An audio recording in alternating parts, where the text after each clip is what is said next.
SLA பத்தி ஒரு வேர்ட்ல சொன்னீங்க, என்ன சொன்னீங்க? எஸ்எல்ஏல போட்டிருக்க மாதிரி தான், ரைட் வே டு ரைட் இஜா.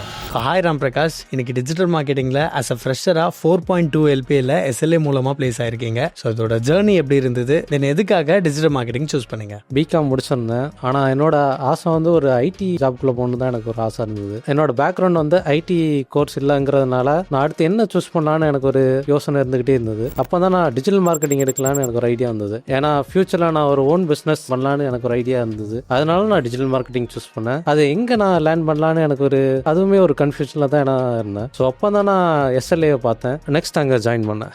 தென் உங்களுக்கு எஸ்எல்ஏவோட ட்ரைனிங் அண்ட் பிளேஸ்மெண்ட் சப்போர்ட் எவ்வளோ ஹெல்ப் பண்ணுச்சு?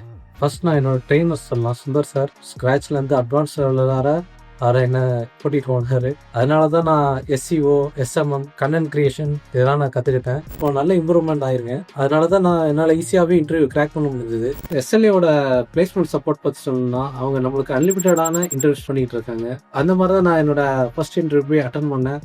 அதில் 4.2 LPAல ப்ளேஸ் ஆகிட்டேன். இந்த ஆப்பர்ச்சுனிட்டி கொடுத்த எஸ்எல்ஏக்கு தேங்க்ஸ்.